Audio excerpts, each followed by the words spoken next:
Welcome to the Happy Saver podcast. I'm Ruth, a personal finance blogger here in New Zealand. And in this podcast, which actually happens to be our 50th, I can't believe we've made it to 50 already, I chat to a diverse bunch of people, learn their story and condense it down so that you can hear helpful, relatable stories from Kiwis who are sharing their experiences, tips and point of view on personal finance right here in New Zealand.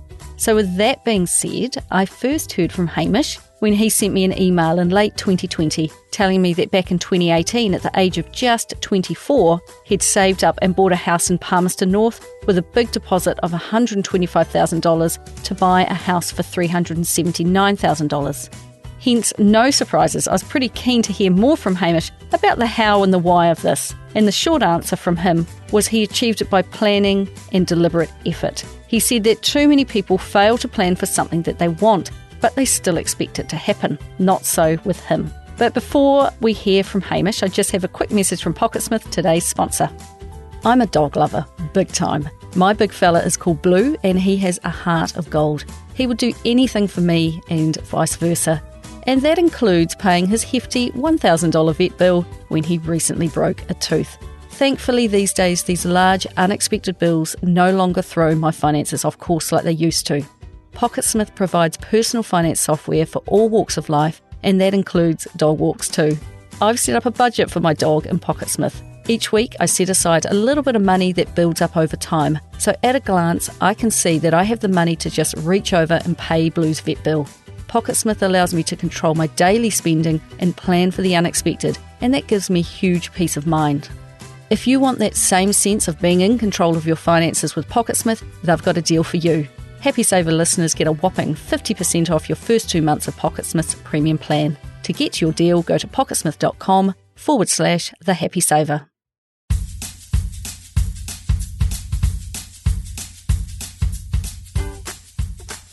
Before picking up the phone, I had learned a little more about how Hamish managed to buy a home at the young age of just 24 because he had written an ebook about it, which I'll tell you more about shortly.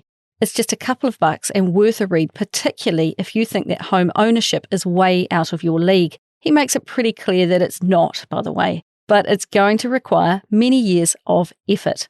And I must admit that I did think to myself, here we go, a young guy with one house to his name will now be hell-bent on buying up the street and taking on massive amounts of debt. But I have learned enough to never judge a book by its cover, and I was really looking forward to chatting to him. Hamish is a Kiwi. He grew up in Tauranga and now is 27 years old. When he was still at school, he got a part-time job at McDonald's and his savings habit began. He finished year 13 in 2011 and at the start of 2012 he joined the New Zealand Army and he's still serving with them today. I've not had the opportunity to talk with many people in the services here in New Zealand, but he said that it's a pretty cool job and that a lot of people don't realise how good an opportunity it actually is, with a lot of people ruling it out because it looks too darn hard. And although there are hard times, I'm sure, it's already provided him 9 good years of employment. He works in logistics, he said, and has spent most of his time in New Zealand, but he has also gone overseas a lot, at least once a year with work, sometimes for extended periods, and he rattled off a number of really interesting countries that he's worked in so far. Some 2020 Statistics New Zealand figures I found say that the median salary is $53,000 before tax. So with that as a reference point, I asked Hamish how much he is earning. When he first joined in 2012, he earned $34,000. That's $653 a week before tax. He paid about $100 a week for food and barracks, and he also paid into the KiwiSaver fund that he had started when he was working at McDonald's. Today, he is earning $70,000 a year before tax, or $1,346 a week. And when he goes overseas for work, he gets an additional daily allowance on top of that of somewhere between $25 to $150. It just depends on where you go. I was interested to know how pay rates and pay rises work in the military. He said that pay is reviewed annually, every time you upskill or when you go up a rank. He receives free dental and free medical care, and he also receives a $300,000 life insurance policy as part of his role. Although the Army, Navy and Air Force used to have private super schemes, they're now only offered KiwiSaver, but they do contribute 4% to it, which is a percent higher than most workplaces in New Zealand. So all in all, I don't know about you, but I am thinking that the Army could provide an excellent career opportunity to many people, My own sister actually joined the Air Force straight out of school, and she really enjoyed her time with them, and it led on to a really good future career as well. So what about how he grew up back in Tauranga with his family? What financial advice did they have for Hamish? There were two key things that he mentioned. When he started his part-time job, they told him to join KiwiSaver, which he immediately did. The other key thing they did, which is pretty unique, I think, is that a week before he left home to join the army, his dad scheduled a meeting with Craig's Investment where he was shown how to set up a managed fund. Hamish, once again, immediately took their advice and he set it up, and a further motivation for this was that he had an economics teacher at school who used to tell them stories about their own investments, including the time they bought up BHP shares before they had a big surge in value. All the kids in class took an interest and started to learn. Hamish's own parents had bought and sold shares in the 1980s and are still investors to this day, and he said his family are quite good at saving and staying disciplined so that they can save for holidays and stay out of debt, etc. And as average income earners, they are right on top of things, and they taught him to manage his money conservatively, something he's taken on board. And he said that he will still regularly talk to his parents about money. The way he so fluidly told me about this just cements something I often share with people, and that is to teach your own kids about money. That is, in my mind, the single most important thing you can do as a parent to ensure your kids have a good financial future, and it just saves them lost time trying to work it all out for themselves. Even with just the small amount he told me about his family, I could see that his parents obviously just led by example, and he picked up on those good habits and has taken them forward. I'm aware that when you're in the army, you are very much part of a team, and I was interested to know if sharing knowledge about money was something that was openly discussed. He said that on basic training, when he first joined up, a financial advisor came to talk to them. They gave them an introduction to KiwiSaver and also talked about a New Zealand Defence Force savings scheme. They taught them the basics of good money management, and some of the new recruits sucked up the information while others switched off. He made the very valid point that the person has to be in the right mindset to be interested in learning about money. But he said that he got to know his new colleagues very well, and there was a wide range of people. Some were really disciplined financially, others less so. So a real mix. Hamish said that one guy saved $40,000 in 2.5 years, not bad on a salary of just $34,000, while another spent every cent and didn't sign up to KiwiSaver because he thought it was a scam. He said of that person that they've come right now, signed up, and have also bought a house. Now Hamish is part of a messenger group where they can each ask each other questions about anything financial and really help each other out, which I love. Next, I asked him how owning a house came about. At the age of just 18, he knew that he wanted to buy a house as soon as possible, which begged the question, why? He's always thought a house is what you do when you're an adult. He had the persistent thought to get it as young as possible and pay it off as fast as possible, so that's what he's doing. And with every paycheck, his goal was to save as much money as possible. He developed a disciplined habit of saving and living well within his means. When his pay arrived, he used to go and take $200 cash out of the ATM, and that was to cover his food, his leisure money, and everything he would need for the week. He was managing to save and invest $500 each fortnight from the get-go, basically. So that's $13,000 a year. He was putting this money straight into the managed fund he had. Plus, he was also contributing to his KiwiSaver, which was a risky strategy to put your house deposit at the mercy of the share market. But he said that his advisor at Craig's Investment was fine with this because he was young and he had a high appetite for risk. If it all went south, well, he had heaps of time to hold on for the recovery. But if things went well, as he was expecting that they would, then the growth in value would be an excellent boost to his house deposit.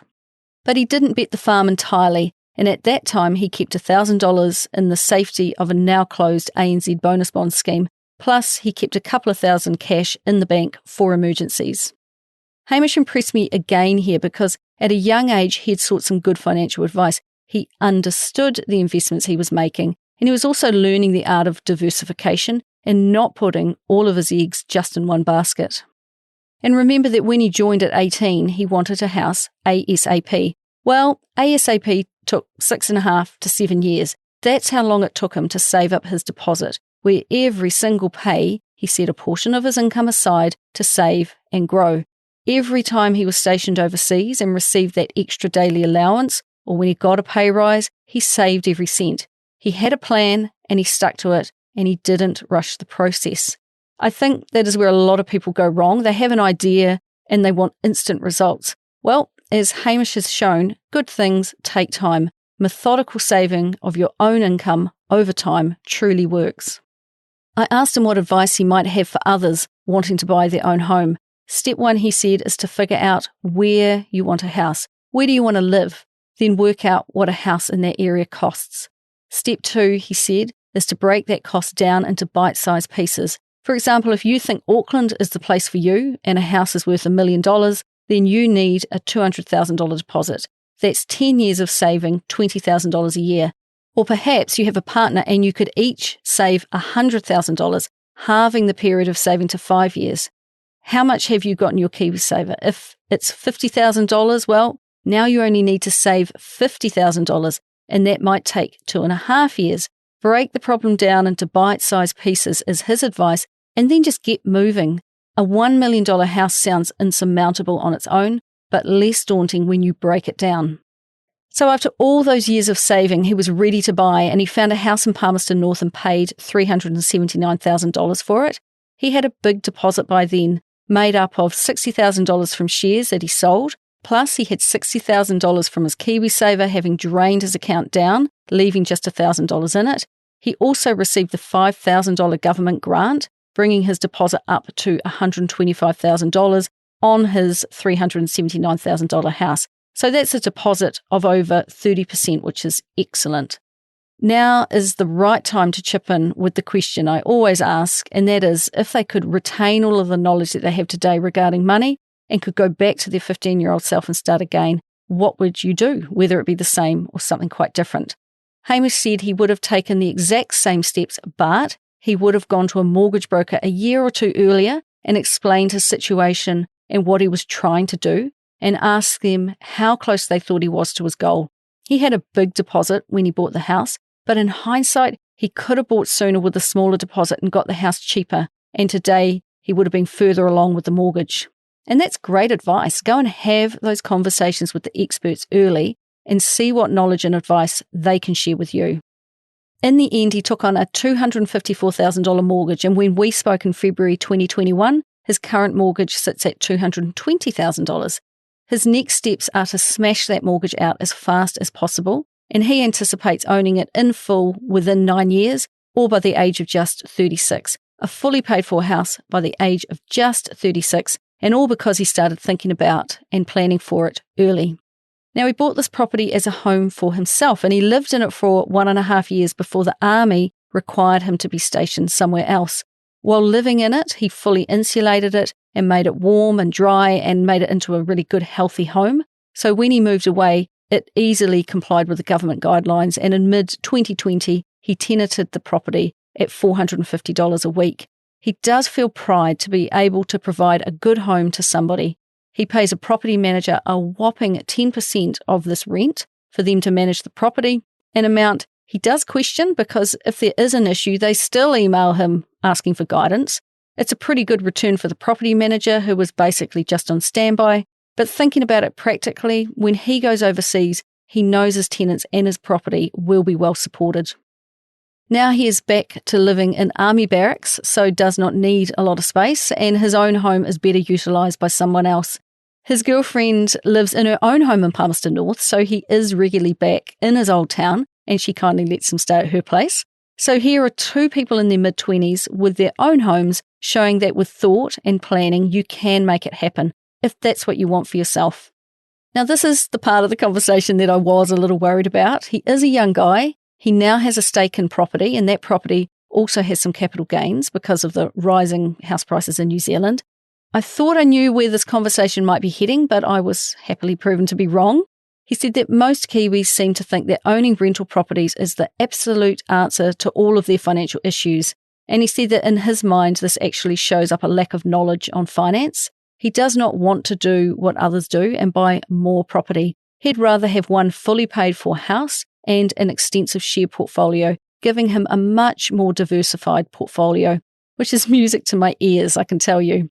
So I wondered what, if anything, in regards to money keeps him awake at night. He thinks about how if interest rates go up, how that might affect the mortgage. In no way will it ruin him, but it may slow down his payoff date. Currently, his rental gives him $777 a fortnight after costs. He then pays $650 to the mortgage. The rest goes into an account to pay rates and insurance, leaving him, he said, cash flow positive by $5 per fortnight, so it pays for itself. Out of his own pay, he puts $180 a fortnight into his managed funds. He allows himself another $600 a fortnight to put aside to do with what he wants, but he tends to put this on the mortgage as well. The structure of his mortgage was to have a small amount on a floating rate, which he is paying down in chunks of about $1,000 a month, and the rest of the mortgage is fixed at 2.29%. When it is up for renewal in November, he'll put some more of it on floating and just keep smashing that out from his own income. He is busy trying to work out if at that time it might be worth his while to fix the lowest interest rate he can for, say, 3 to 5 years. He wants to try to do that because he thinks that there is only one way for interest rates to go, and that is up. As time passes, if he gets a pay rise, it will go straight on this mortgage too. And I asked him if he were given $10,000 right now, well, what would he do with it? He would pay $5,000 off his mortgage and put the rest into his current fund provider since moving away from Craig's, the Key Street International Equity Fund. It's also an actively managed fund. Talk of this fund had me asking about his investment mix. He now invests using that Key Street fund, and since 2017 through Sharesies as well, because he found it to be super easy. And across these providers, he has about $20,000 invested now, with a third in managed funds and 2/3 in individual shares. So quite a risky investment strategy, really. But he's like many who like to hold some individual shares, and he says that over time they've paid off and he is yet to lose money, which is both awesome and unique and lucky. He has an appetite for risk, and the proof is in the pudding when I asked him how he reacted when the share market plunged in March 2020. His answer? He bought as much as he could because the share market was on sale. Good man, that is exactly the right way to look at it. What's the saying? Be fearful when others are greedy, be greedy when others are fearful. Since draining his KiwiSaver to buy his house, he has continued to contribute 4% of his salary, which is matched by his employer, the government, and his balance is now back up to $16,500. One of my concerns with people talking about KiwiSaver as a first home deposit is that they remove a good long-term investment from the market, and then they have to start all over again, something many might not do if they've stretched themselves too much to buy a home. They simply can't afford a mortgage and retirement savings. But this is where Hamish is a practical guy who started young and who has time on his side. The month after he drained his account, he started investments into it again, and hopefully that path continues for the next 38 years until the age of 65. If he does, he is going to be incredibly well set up heading into retirement. Now, we each have financial habits, whether we realise it or not, and his 3 main habits are, number 1, he budgets using a Google Sheet on his phone so he can carry it around. It's really simple, he said, just a bill account that his pay goes into with automatic payments to a spending account and a savings account. He said that some people get freaked out when they think about budgeting, but it's just an emotional reaction, he said, and they shouldn't give up. Hamish feels better if he looks at his budget and it tells him that he has a plan, even though it might be a shit plan, he said. He'd rather have a plan than no plan. I suspect his plan's pretty good, by the way. And number 2, his KiwiSaver is just automatic and he doesn't have to do anything. He is with Booster in a socially responsible investment high-growth fund. He encourages you to check the fund you're in. He's surprised at how many people just do not know. Change your fund away from a default fund and make sure that you are in the right provider for you, in the right fund, and contributing the right percentage. And one thing that I'd add to this is check the fees you are paying, because at 1.48% for this fund, that is considered very high and it will erode your returns over time. Number 3 is know your risk appetite. If you are still young and you have time, buy shares, crypto, or other investments that interest you, he says. Make sure you understand what you're investing in and that you know what you are doing, and just go for it and make it work. I asked how he worked out his own appetite for risk, and he said he based it on his age, and he thought to himself, as long as he had an emergency fund set aside, it's currently $2,000 sitting as cash in the bank, the rest can go on his mortgage and into investments because he's still so young. He said that he is quite low maintenance and is happy to hang out with his girlfriend or go for a walk. He enjoys doing things that, as luck would have it, do not cost a lot. So what about his elevator pitch, a sentence that would sum up his approach to money? In his own words, it was pretty much this. If you work hard all week, but not at something you necessarily want to be doing, and you have done heaps of productive shit but are really tired, when your paycheck comes in and you just waste your money, you should ask yourself the question, why do that to yourself? You are on a merry-go-round and just a hamster on a wheel.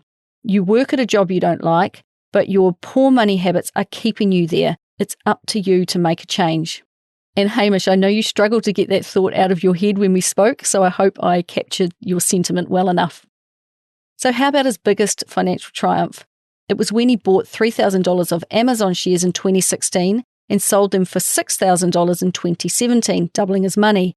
He is definitely enjoying investing because of the returns he has received, and he said you don't get that by buying a debt-laden house, nor do you have to pay rates and maintenance on shares. It will be interesting to check back in with Hamish as time goes on to see how his investing strategy changes. I think his approach is quite common for a younger guy. They often like to dabble in the market and pay a lot of attention. He is currently in high-risk, higher-fee active investments that don't necessarily mean high growth, and they are investments he needs to watch out for too and frequently keep an eye on. And I wonder if in time he might head down the more passive path. Time will tell, I guess. And his greatest financial flop? Nothing too damaging springs to mind, he said, perhaps starting a TAB account. He said he was terrible at picking a winner, even when it looked like a sure bet, so he did lose money there. Hamish is definitely more a saver than a spender, due to being pretty content with life and having simple tastes. Every once in a while he splashes out, he said. He loves to travel, and he continued to do so even when he was saving for his house.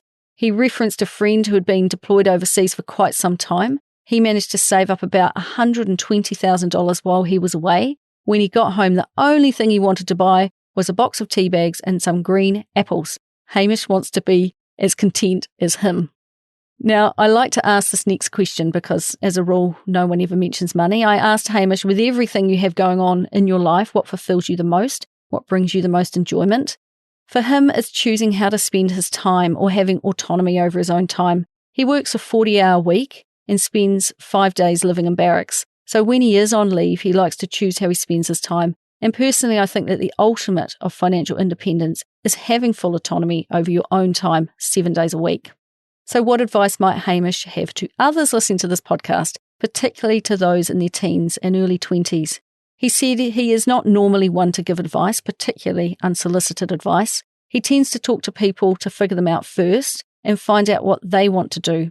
He then asks them how they're going to get there and see if they know. And if they're way off, he gives them a few ideas, maybe breaks it down into bite-sized pieces for them to think about. There is no one-size-fits-all. Everyone is different. And at the end of the day, he said that he tries not to be overbearing with people when trying to help them, because at the end of the day, being good with money all comes down to personal discipline and how motivated you are to make good things happen. You can read and listen to all the advice you like, but there is a point where you just have to get started. Now, remember I said he wrote an ebook. You can find it on Amazon, and it's called The Kiwi House Deposit by Hamish Summers. And last time I checked, it was about $4 New Zealand to buy, and I'd really encourage you to grab a copy and support Hamish. And now that I know a lot more about him, I'm impressed that he found the time to write it. And having read it myself, I can tell you that there is value to be found in it. Now, a few podcasts that he recommends are this very one, because that is how he came across me. The One Up Project, that's a New Zealand-based one worth checking out, he said. Dave Ramsey, which is very American, but the foundations are solid. The What's Next podcast, which is apparently some accountants from Auckland and is based around business. He finds a few gems regarding guidance for young people, and they tend to be anti-housing, instead talking about putting money in a great business and paying yourself that way as a path to success. He has found some good content on the J.L. Collins website, again an American, but I really rate this guy too. And Keep the Change is a New Zealand blog, he said, and it's also really worth checking out. It's money stuff broken down into plain English, and there is a lot of good relevant content for people in their 20s. Now, before I wrap up, I have another quick message from today's sponsor. Thanks again to Pocketsmith for sponsoring The Happy Saver and helping me keep my own personal finances on track.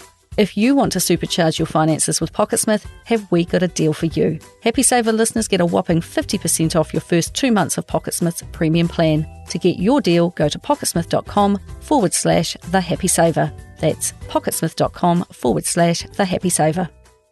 Well, I do conclude that Hamish is a bloody nice bloke.